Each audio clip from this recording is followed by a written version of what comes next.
మొత్తానికి చూసుకుంటే కవిత అరెస్ట్ అనేది చాలా అక్రమం అంటూ కూడా బీఆర్ఎస్ శ్రేణులు అందరూ కూడా మాట్లాడడం ఉంది. మనతో పాటు గంధర్రావులు గారిని కూడా అడుగుదాం.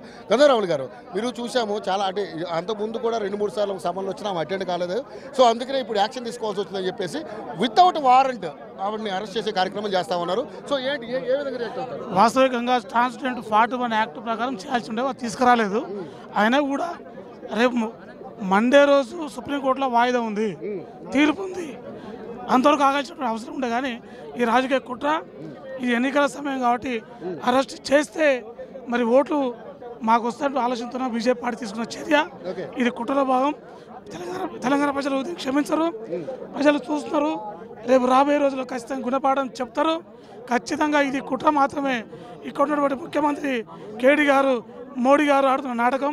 కాబట్టి దీన్ని ప్రజాస్వామ్యవాదులుగా మేము ఖండిస్తున్నాం.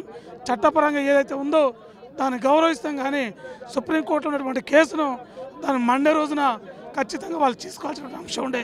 కానీ ఈరోజు బలవంతంగా ఈ యొక్క అరెస్టును చేస్తున్న సందర్భం ప్రజాస్వామ్యవాదులుగా దీన్ని ఖండిస్తున్నాం. రేపు రాబోయే రోజుల్లో నిజంగా ప్రజల తీర్పు చెప్తారని కూడా మనం చేస్తున్నాం.